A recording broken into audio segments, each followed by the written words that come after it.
Chez mon oncle à Abidjan, il y avait un escalier. Et une règle que je n'ai jamais comprise, enfant, personne n'avait le droit de s'asseoir sur les marches. Ni pour attendre quelqu'un, ni pour discuter, ni pour lasser ses chaussures. Si l'un de nous s'y posait, mon oncle disait toujours la même phrase. Un passage, ça ne s'habite pas. Je trouvais ça sévère.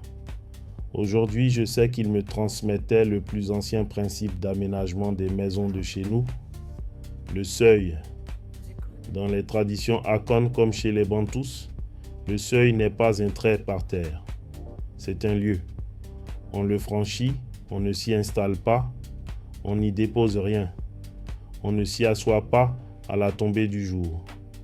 Ce n'est pas de la crainte, c'est de l'ordre. Ce qui sert à passer doit rester libre, sinon la maison se referme sur elle-même. Dans une maison à étage, ce seuil-là a simplement changé de nom. Il s'appelle l'escalier et il obéit exactement aux mêmes règles. 3 choses ne se posent jamais dans un escalier. Ce qui attend. Le linge plié en attendant de monter. Le carton en attendant d'être trié. Le sac en attendant demain. Un escalier ne rend rien. Ce qu'on y pose en attendant, il reste des mois.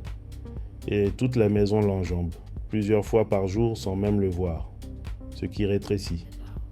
Un meuble dans le tournant, une plante trop large, un panier sur la première marche. Chaque objet qui mange le passage oblige le corps à se contourner. On ne monte plus chez soi, on négocie.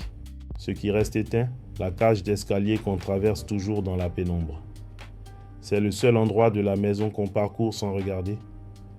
Une lumière absente en haut des marches fatigue une maison entière et personne ne sait dire pourquoi. Ce que faisaient les anciens tient en une phrase.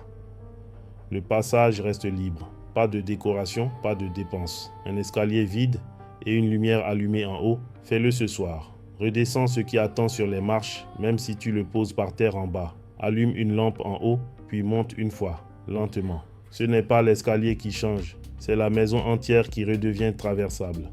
Chez toi, qu'est-ce qui attend sur les marches depuis trop longtemps ?